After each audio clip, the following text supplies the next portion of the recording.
আজকে আমরা চলে যাচ্ছি জোহান ড্রিম ভ্যালি ঝিনাইদহ পার্কে। আর পার্কে যেয়ে কি করলাম আজকে থাকছে সম্পূর্ণ এই ভিডিওতে।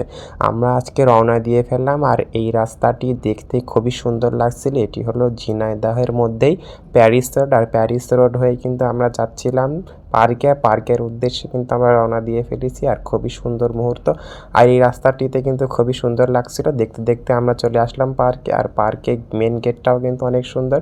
ড্রিম ভ্যালি জোহান পার্কে কিন্তু আমরা অবশেষে চলে আসলাম, এই জন্য আলহামদুলিল্লাহ। আর আমরা পৌঁছে কিন্তু আমরা কিন্তু টিকিট কেটে ফেললাম, আর টিকিটের মূল্য কিন্তু মাত্র 70 টাকা। আর ভিতরে ঢুকে কিন্তু আপনারা এই লোকেশনটা দেখতে পারবেন। আর এই জায়গাটিও কিন্তু দেখতে খুবই সুন্দর। এটা কিন্তু মেইন গেটের সামনেই কিন্তু এই সুন্দর জায়গাটি। আর আমরা কিন্তু পার্কে ভালোভাবে ঘুরতে পারিনি, আমরা কিন্তু পার্কে এসেই কিন্তু আমরা চলে গিয়েছিলাম ওয়াটার পার্কে। আর ওয়াটার পার্কের ভিডিও কিন্তু আপনাদেরকে নেক্সটকে পোস্ট হবে, আপনারা দেখতে পারবেন। আমরা কিন্তু কিছু সময় এখানে বসেছিলাম, আর বসে কিন্তু তারপরে আমরা চলে যাচ্ছিলাম ওয়াটার পার্কে। আর এখানে কিন্তু খুবই সুন্দর একটি প্যালেস রয়েছে, এখানে এসে কিন্তু আপনারা ছবি তুলতে পারবেন।